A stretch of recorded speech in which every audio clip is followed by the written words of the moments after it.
Mình là Quang, là nhân viên tư vấn tại The Arts Focus. Chào các bạn đến với tập 5 lớp thạc sĩ ngôn ngữ Anh. Môn hôm nay mình thuyết trình là môn thụ đắc ngôn ngữ thứ hai, Second Language Acquisition. Có trường dịch là đắc thụ ngôn ngữ 2 đúng không? Mình thì dịch đơn giản là tiếp thu ngôn ngữ thứ hai. Môn này thì mình học với tiến sĩ Lê Hùng Vũ. Học với thầy thì mình cũng được truyền cảm hứng rất là nhiều từ những cái câu chuyện du học tiến sĩ ở Gloucestershire.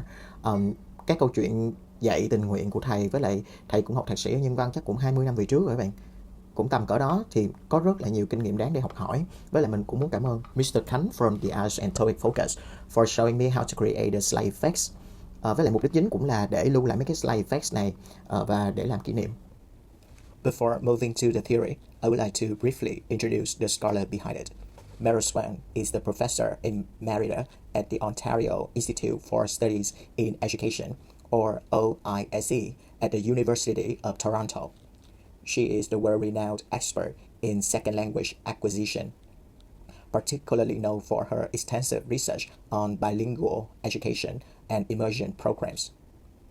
In terms of academic leadership, she also served as the president of the American Association for Applied Linguistics in 1998.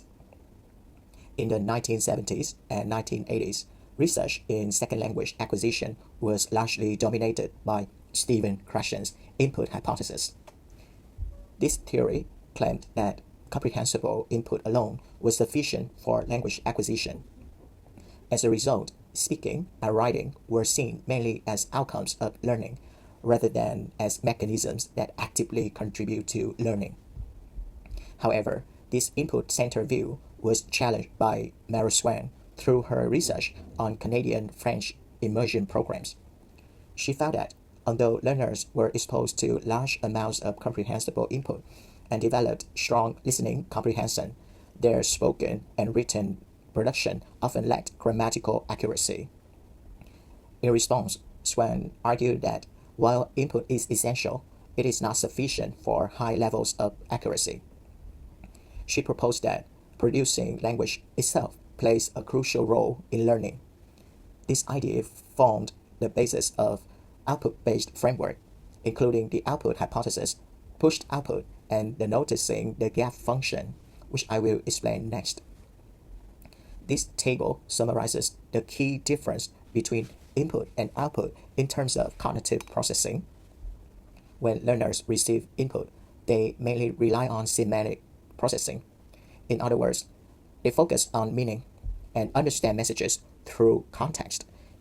In contrast, when they are pushed toward syntactic processing, they must focus on grammar, structure, and form in order to express their meaning accurately and precisely. The output hypothesis was proposed by Meryl Swan. It states that producing the target language is not only a result of learning, but a mechanism of learning. The key contrast is between input and output. Input involves semantic processing. Learners focus on meaning and understanding through context. In contrast, output involves syntactic processing. Learners must pay attention to grammar and form.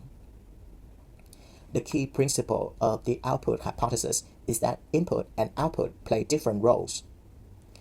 Input provides the data source for learning. Output pushes learners to process language more deeply and to express intended meanings precisely. Without output, learners may continue to rely on meaning, and grammatical accuracy may not develop fully. In terms of classroom application, instruction should not be limited to listening comprehension and reading comprehension. Teachers must provide opportunities for speaking and writing. An important point is that students do not need to feel fully ready.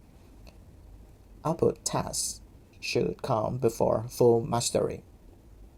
This example is story retelling at the primary level. At the input stage, which involves listening and reading, the teacher reads a short story. Yesterday, Tom went to the park. He played football and ate an ice cream. With the support of pictures, gesture, and familiar words, children understand the meaning easily. There is no need to think about grammar, and past tense rules are not required for comprehension. At the output stage, which involves speaking, the teacher asks, "Can you tell me what Tom did yesterday?" The child attempts to answer. Tom go to the park. He play football. This is the key learning moment. The child realizes that something sounds not quite right, and that past tense forms are needed. For teacher support, the teacher models the correct form by saying, yes, Tom went to the park. He played football. As a result, the learner notices the grammar gap, and learning occurs through correction and comparison. This example shows clearly why the output hypothesis works. Listening and reading help learners understand meaning. Speaking and writing force learners to think about form. Making mistakes is a necessary part of learning. Output helps learners notice what they do not know yet. The key message is that learners do not need to feel ready before speaking. Speaking and writing are what make them ready. Pushed output was developed within Merrill's output-based framework. The key idea is that simply speaking is not enough. Learners must be pushed to produce language that is accurate, coherent, and appropriate. Pushed output occurs when communication breaks down, when the interlocutor does not understand, and when learners must express meaning more precisely. Pushed output offers several important benefits for language development. First, pushed output promotes grammatical accuracy and syntactic complexity. Second, it encourages hypothesis testing. Learners try out new forms and check whether the forms work. Third, it also supports automatization because existing knowledge becomes faster and more fluent. And finally, learning occurs through communication pressure, not rules. In terms of classroom application, teachers design tasks involving negotiation of meaning. In these tasks, learners must clarify, modify, and refine their output. These tasks force learners to go beyond minimal answers and to adjust language to be understood. To illustrate pushed output, let us look at a describe and draw activity for young learners. In step 1, students work in pairs. Student A has the picture. Student B has paper and a pencil and cannot see the picture. In step 2, which is initial output with unclear language, student A says, the boy is by the bank. Student B asks, which bank? The money bank or the river bank? As a result, communication breaks down.